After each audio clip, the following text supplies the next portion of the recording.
What's up, guys? Welcome to the first episode of Enthusiasts Among Us. Today we're going to take you through Josh's Shelby GT350. Hey guys, so we're in the GT350 with Josh. His car is gorgeous. So let me ask you this, Josh. What really drove you to get this car? I know you've been in the Mustang scene for well over 10 years. Yeah.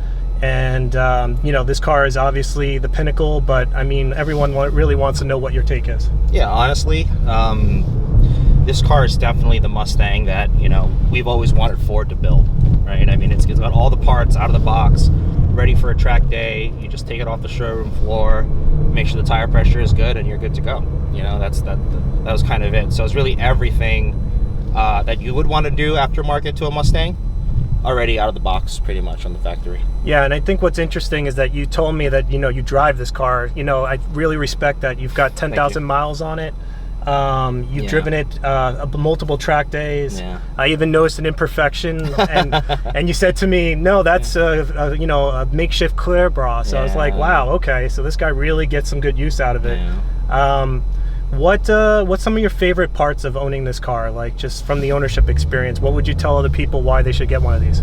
Oh, this is definitely for those that, you know, just want to head on the track. That's kind of what it is. They even you know, give you an all expense paid trip to Utah called the GT350 Track Attack, where they really outline to you and show you the capabilities of the car. Pretty much, it's like a race car that, you know, you could take to the street, you could haul ass on the racetrack. You know what I mean? Really keep up. Give you a full 20-minute session, right? No overheating, no cooling problems, no fading problems with the brakes, and then take it and then, you know, grab dinner with the missus afterwards, and, you know, set the suspension back to soft, and it's like a regular street Mustang. Wow. Yeah. So it's obviously very drivable. Could you say you could daily it? Yeah, totally. I mean, they're guys that do daily it, and you know what I mean. The thing about it is, it's in the world of Mustangs, it's not the best daily driver. You know what I mean? And you mentioned the 10,000 miles. I'm like, yeah, it's already, you know, but that's part of it, right? Carroll Shelby would say, you know, these cars are meant to be driven, and it really is meant to be driven. It's just, you know, some of the concessions that Ford did to make it worthy on the track, to make it, you know, again, stand up to that kind of abuse, no fade, no issues, do make it, you know, now a little harder. And, you know, at a stoplight, you know, you're missing some of that torque because it's really geared towards track use, and the engine revs super high. So it's, you know, it's tough to kind of, I guess, show off at a traffic light. But once you're on the track, the thing just comes alive. You know, it's, yeah. Is it the best car you've ever driven? Yeah. Do you have a frame of comparison comparing this car? So, I mean, I guess I've driven a wide variety of, I guess, cars. I guess the most expensive one was a Ferrari at one of those track experiences, you know, exotic car experiences where you take a car for two laps.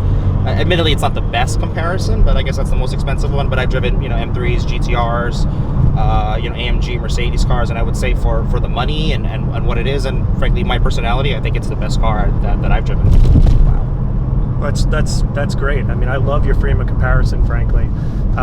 You know, that's one of the things that some people struggle with, is that, you know, they test drive a few cars, they think they nailed it, and then, you know, they own the car for, you know, a year and they're bored with it. Yeah. So given that you have this strong frame of reference, I think it speaks volumes to the overall greatness of this car, frankly. You know, from your history, you've told me you've owned lots of Mustangs and that you've been doing this for a long time. Yeah. Why don't you tell everyone a little bit about your experience and how you know, really feel that this Mustang is the greatest compared to everything that you've been around? Yeah, sure. So, I mean, Mustang's always been my favorite car ever since I was a little boy. I mean, my family's always been a Ford family. My family's owned plenty of Fords back in the day, but really the Mustang's always been my top choice. And I mean, this is my third really Mustang. I guess I've been driving them for the last 10 years or so, and really everything that comes with it, man. It's a lifestyle, like they say. I mean, it's the ownership, you know, driving, modifying.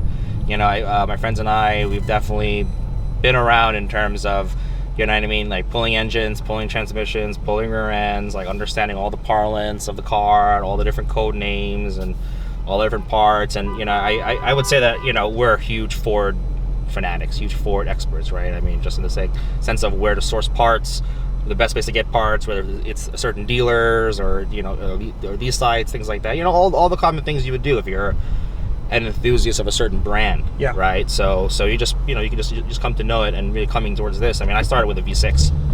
Wow. I started with the V6 Mustang, and I drove that thing, modded it, full bolt-ons, everything with that car, really. And but the intent was, the dream was, well, to get the V8. Right, get the V8, which I did. With my second car, I got a GT, a 2011 GT, full bolt-on with that guy. I mean, luckily I kind of caught the Coyote wave because really when that Coyote came in with the 4 valves, man, that's really when really changed and really put Ford back on, you know, performance and V8, right? So, but Shelby's always been one of my dreams. Always been, you know, the pinnacle car, and really is. Once you get into one, you see it's like, you know, they really value the name, and they really want to, you know, do justice to Shelby, right? Do justice to the guy and what he stood for. So of course, he was a true innovator in the space. Yeah. And, you know, his legacy goes without, you know, description. If you don't know him, then, you know, we highly recommend you look him up. Yeah, for sure.